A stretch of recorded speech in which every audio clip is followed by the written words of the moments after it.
ಗಾಂಜಾ ಸೇವನೆ ದೃಢ, ಓರ್ವನ ಬಂಧನ. ಗಾಂಜಾ ಮಾದಕ ವಸ್ತು ಸೇವನೆ ಮಾಡಿದ ಬಗ್ಗೆ ವೈದ್ಯಕೀಯ ಪರೀಕ್ಷೆ ದೃಢಪಟ್ಟ ಹಿನ್ನೆಲೆಯಲ್ಲಿ ಶಿರ್ಸಿ ನಗರ ಠಾಣೆ ಪೊಲೀಸರು ಶಿರ್ಸಿ ನಗರದ ಹರೀಶ್ ಮಂಜುನಾಥ್ ನಾಯ್ಕ್ ಬಂಧಿಸಿದ್ದಾರೆ. ಈತನು ಗಾಂಜಾ ಅಮಲು ಪದಾರ್ಥ ಸೇವನೆ ಮಾಡಿದ ಸ್ಥಿತಿಯಲ್ಲಿ ಬೆಳಿಗ್ಗೆ ನಿಲೇಕಣಿ ಮೀನು ಮಾರುಕಟ್ಟೆ ಪಕ್ಕದ ಲಿಂಗದ ಕೋಣ ರಸ್ತೆ ಹತ್ತಿರ ಸಿಕ್ಕಿಬಿದ್ದಿದ್ದು, ಆತನನ್ನು ವಶಕ್ಕೆ ಪಡೆದು ನಗರದ ಪಂಡಿತ್ ಸರ್ಕಾರಿ ಆಸ್ಪತ್ರೆಯಲ್ಲಿ ವೈದ್ಯಕೀಯ ಪರೀಕ್ಷೆಗೆ ಒಳಪಡಿಸಲಾಗಿತ್ತು. ಆತ ಗಾಂಜಾ ಸೇವನೆ ಮಾಡಿರುವುದು ದೃಢಪಟ್ಟಿದ್ದು, ಶಿರ್ಸಿ ನಗರ ಪೊಲೀಸ್ ಠಾಣೆಯಲ್ಲಿ ಆತನ ವಿರುದ್ಧ ಪ್ರಕರಣ ದಾಖಲಾಗಿತ್ತು. ಶಿರ್ಸಿ ಉಪವಿಭಾಗದ ಡಿವೈಎಸ್ಪಿ ಗಣೇಶ್ ಕೆಎಲ್, ವೃತ್ತ ನಿರೀಕ್ಷಕರಾದ ಶ್ರೀ ಶಶಿಕಾಂತ್ ವರ್ಮಾ ಅವರ ಮಾರ್ಗದರ್ಶನದಲ್ಲಿ ನಡೆದ ಕಾರ್ಯಾಚರಣೆಯಲ್ಲಿ ಶಿರ್ಸಿ ನಗರ ಠಾಣಾ ಪಿಎಸ್ಐ ನಾಗಪ್ಪ ಬಿ ಹಾಗೂ ಸಿಬ್ಬಂದಿಗಳಾದ ನಾರಾಯಣ್ ರಾಥೋಡ್, ಎಎಸ್ಐ ಹನುಮಂತ್ ಕಬಾಡಿ, ಸದಾಂ ಹುಸೇನ್, ಮಲ್ಲಿಕಾರ್ಜುನ್ ಕುದರಿ, ಚನ್ನಬಸಪ್ಪ ಕ್ಯಾರಕಟ್ಟಿ, ಶಿವಲಿಂಗ ತುಪ್ಪದ್, ಪ್ರವೀಣ್ ಎನ್, ರಾಜಶೇಖರ್ ಅಂಗಡಿ ಪಾಲ್ಗೊಂಡಿದ್ದರು. ಅನಧಿಕೃತ ಕ್ಲಿನಿಕ್ ಮೇಲೆ ದಾಳಿ ನಡೆಸಿ ಬಂದ್ ಮಾಡಿಸಿರುವ ವೈದ್ಯಾಧಿಕಾರಿಗಳ ತಂಡ.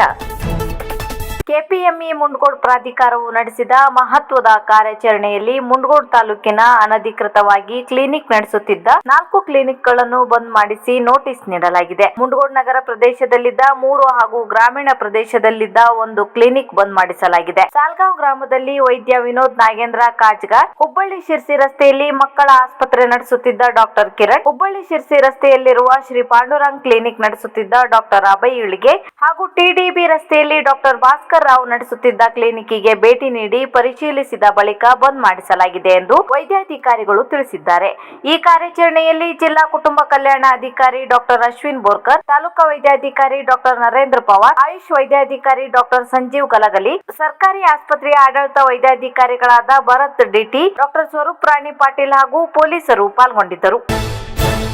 ಎಸ್ಎಸ್ಎಲ್ಸಿ ಪರೀಕ್ಷೆಯು ವಿದ್ಯಾರ್ಥಿಗಳ ಶೈಕ್ಷಣಿಕ ಜೀವನದಲ್ಲಿ ಅತ್ಯಂತ ಮಹತ್ವದ ಘಟ್ಟವಾಗಿದೆ. ವಿಶ್ವೇಶ್ವರ ಹೆಗಡೆ ಕಾಗೇರಿ.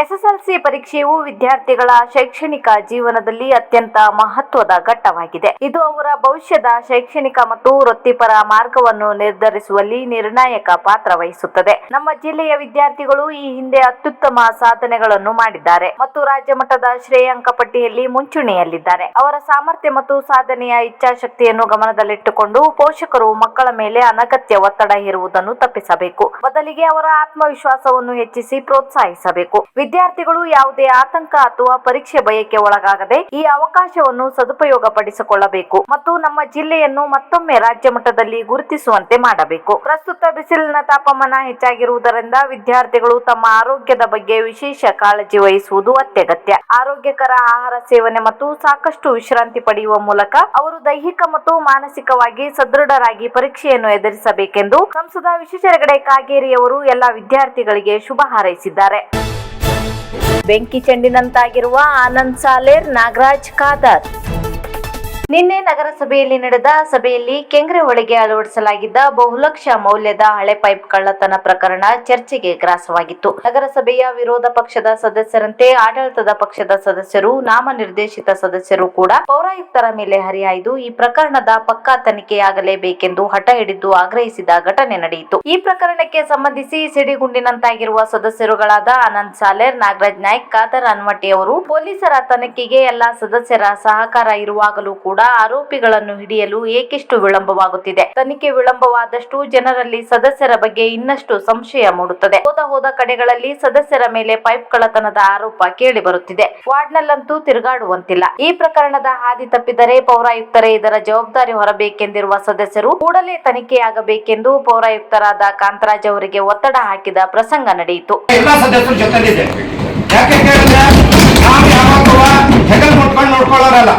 ಯಾರು ಹೊರಗೆ ಬರ್ಬೇಕು, ಎಷ್ಟ ಪ್ರಭಾವ ಆನಂದ್ ಸಾಲರ್ ಇರ್ಲಿ ಬೇಕಾರೆ ಪ್ರಶ್ನೆನೇ ಇಲ್ಲ. ಆನಂದ್ ಸಾಲರೇ ಹೆಸರು ಹೇಳಿ ತನಿಖೆ ಎದುರಿಸೋಣ, ಮುಂದೆ ನೋಡೋಣ. ಹಾಗಾಗಿ ನಾನೇನ್ ಹೇಳ್ತೇನೆ, ಇದಕ್ಕೆ ನಮಗೂ ಬೆಂಬಲ ಇದೆ. ನಾನು ಮೊನ್ನೆ ಒಂದು ಪ್ರೆಸ್ ಮೀಟ್ ಅಲ್ಲೂ ಹೇಳಿದ್ದೇನೆ, ಸಿರ್ಸಿ ನಗರಸಭೆಯ ನಾವು 31 ಜನ ಸದಸ್ಯರು ಪಕ್ಷಾತೀತವಾಗಿ ನಾವು ಹೋರಾಟ ಮಾಡ್ತೇವೆ. ಹೋರಾಟ ಮಾಡಿ ಪೈಪಿನ ವಿಷಯದಲ್ಲಿ ಹೋರಾಟ ಮಾಡ್ತೇವೆ. ತನಿಖೆ ಮುಂದುವರ್ಸಕ್ಕೆ ನಾವು ಸಹಕಾರ ಮಾಡ್ತೇವೆ. ಇದು ಯಾರಂತೇಳಿ ಬರಬೇಕು ಅಂತ ಹೇಳಿ ನಾವು ಪೊಲೀಸ್ ಇಲಾಖೆಗೂ ನಾವು ಮನವಿ ಮಾಡಿದ್ದೇವೆ. ಆದ್ರೆ ಇದು ಯಾಕೆ ಲೇಟ್ ಆಗ್ತಾ ಉಂಟು, ಇದಿಷ್ಟೆಲ್ಲ ಲೇಟ್ ಆಗ್ಲಿಕ್ಕೆ ಕಾರಣ ಏನು? ಹಾಗಾಗಿ ಇದು ನಮಗೆ ಮುಂಚೆ ಬರ್ಬೇಕು, ವಿಷಯ ಬರ್ಬೇಕು. ಇದಕ್ಕೆ ಏನು ಕ್ರಮ ಕೈಗೊಳ್ಕೊಂಡು ಮುಂದೊಂದು ದಿನದಲ್ಲಿ ಮತ್ತೆ ಇದಕ್ಕೆ ನಾವು ನಮ್ಮ ಪಕ್ಷದವರು ಇದಕ್ಕೆ ಮತ್ತೆ ಉಗ್ರ ಪ್ರತಿಭಟನೆ ಮಾಡ್ಬೇಕಾಗ್ತದೆ. ಅದಕ್ಕೆ ಅವಕಾಶ ಮಾಡ್ಲಿಕ್ಕೆ ಕೊಡ್ಬೇಡ್ರಿ. ಅಕಸ್ಮಾತ್ ಆಗಿ ಯಾವ್ದಾದ್ರು ಹೆಸರು ನಿಮ್ಗೆ ಗೊತ್ತಿದ್ಯಾ, ನಿಮ್ಗೆ ಗೊತ್ತಿಲ್ಲ ಹೇಳ್ರಿ, ಅವ್ರ ಬಗ್ಗೆ ತನಿಖೆ ಮಾಡಿಸೋಣ. ಹೂವ ಕೇಳೋದು ಬೇಡ. ನಾವು ಯಾರಿಗೆ ಗೊತ್ತಿದೆ, ಯಾರ ಹೆಸರು ಗೊತ್ತಿದೆ, ಅವ್ರ ಹೆಸರು ಹೇಳ್ರಿ. ಹೆಸರು ಹೇಳಿ ಆರೋಪಿ ಆದ್ಮೇಲೆ ಯಾರು ಕಳ್ಳರಾಗುದಿಲ್ಲ.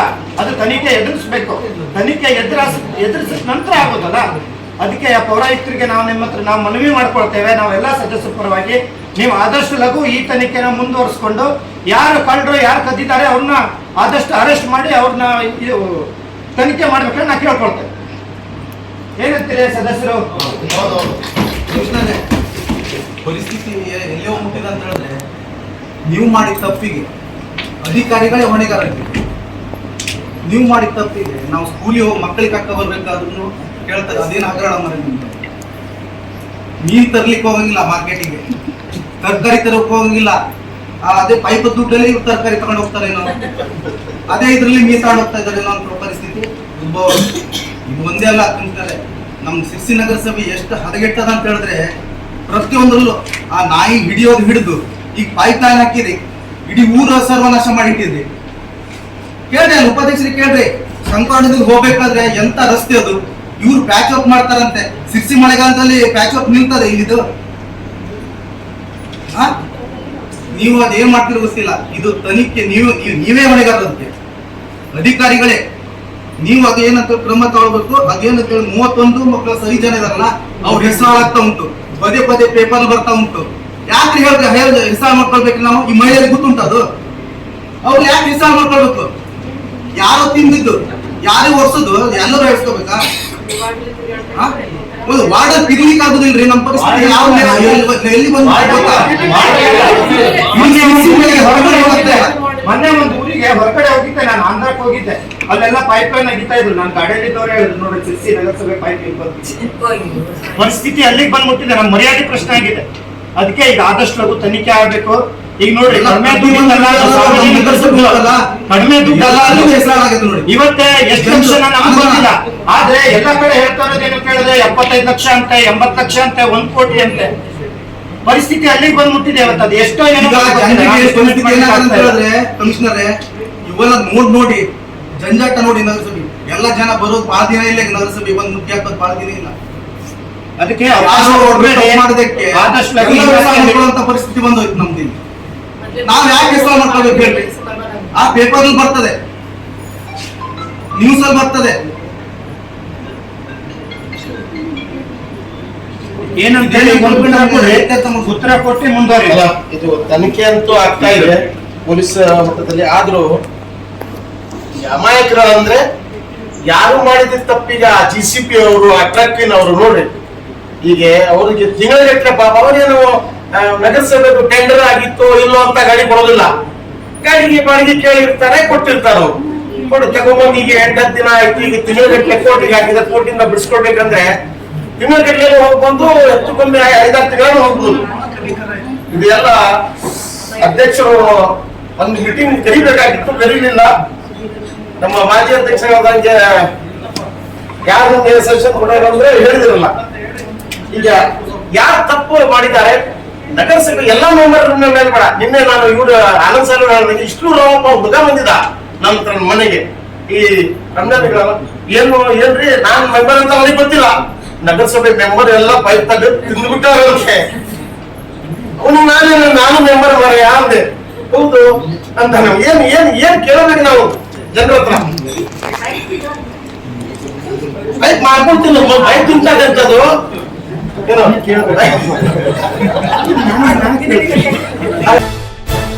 ಮುಖ್ಯಮಂತ್ರಿ ಚಿನ್ನದ ಪದಕಕ್ಕೆ ಶಿರ್ಸಿ ನಗರ ಠಾಣೆಯ PSI ನಾಗಪ್ಪ ಆಯ್ಕೆ.